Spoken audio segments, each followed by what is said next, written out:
जब भी husband wife के बीच कोई फैमिली डिस्प्यूट होता है तो हमारे देश में सबसे कॉमन समस्या है कि पत्नी का मायके जाकर बैठ जाना और वहां अगर पति लेने जाते हैं तो उनका नहीं आना।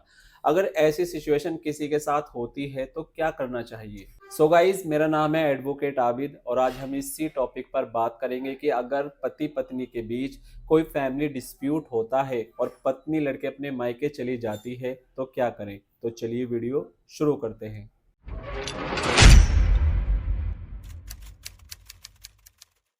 जब भी पति पत्नी के बीच कोई डिस्प्यूट होता है तो पहले आप उस मैटर को खुद सॉर्ट आउट करें, क्योंकि कोर्ट जाना आपका लास्ट ऑप्शन होना चाहिए। इसलिए सबसे पहले हर एक व्यक्ति को प्रयास करना चाहिए कि बैठकर मसले का हल किया जाए।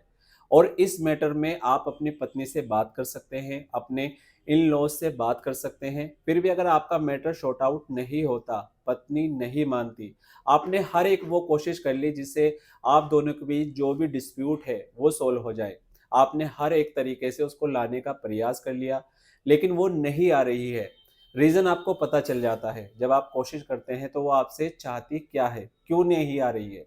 यानी वो आपके साथ अब रहना नहीं चाहती है, इसलिए उसने केस नहीं किया अब तक।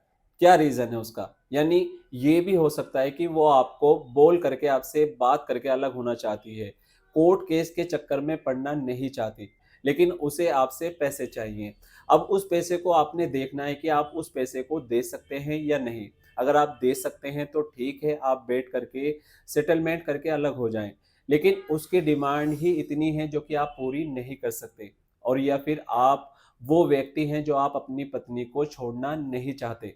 तो ये दो कंडीशन है, या तो डिमांड पूरी नहीं कर सकते या आप उसको छोड़ना नहीं चाहते, क्योंकि आप तो उसे लाना चाहते हो।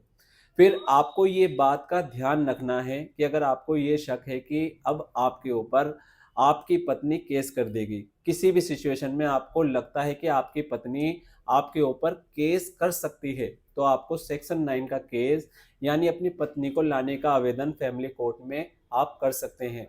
फैमिली कोर्ट के अंदर आपकी ये इंटेंशन होनी चाहिए कि मैं अपनी पत्नी को लाना चाहता हूँ, उसे रखना चाहता हूँ। वो भी बिना किसी कारण के मेरे से अलग होकर अपने मायके जाकर बैठ गई है। मैं लेने गया था, आने से उसने स्पष्ट मना कर दिया, इसलिए मैं कोर्ट के समक्ष आया हूँ। फैमिली कोर्ट पत्नी को जवाब देने के लिए नोटिस भेजेगा और कोर्ट में आकर के वो इस बात का जवाब देगी कि वो क्यों नहीं आ रही है।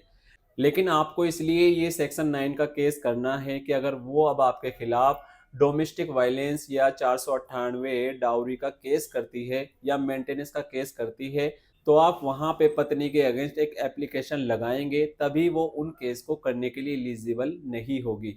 अब वो जो आपके ऊपर एलिगेशन लगाने वाली है, उससे पहले हमने सेक्शन 9 का केस कर देना है।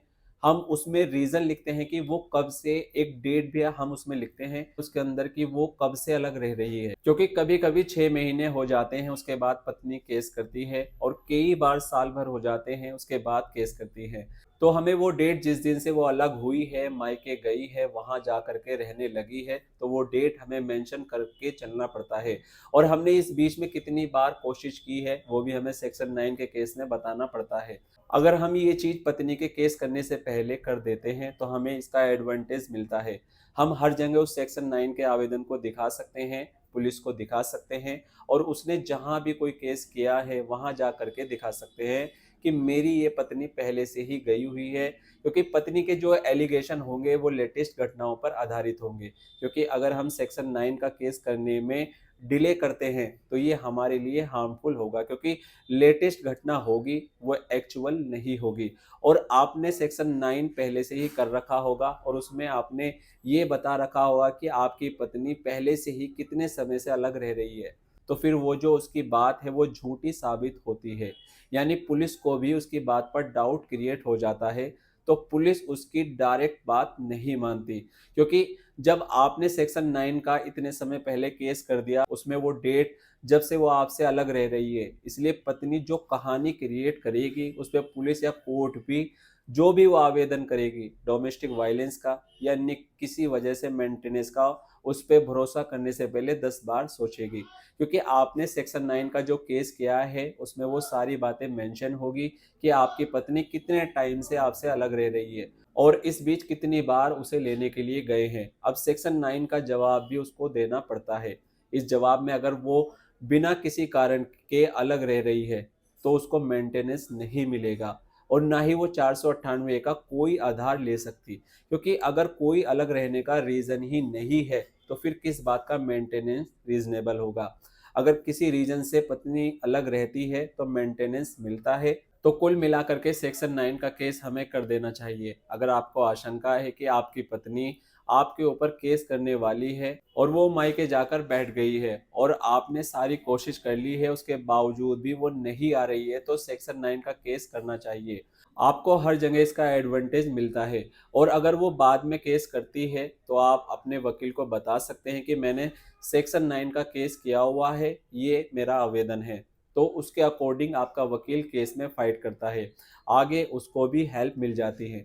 तो ये एडवांटेज है सेक्शन 9 केस करने का, इसमें आपको बचाव भी मिलता है। सो गाइज, अब तो आप समझ गए होंगे कि अगर पत्नी मायके चली गई है तो सेक्शन 9 केस करने का कितना बड़ा एडवांटेज आपको मिलता है।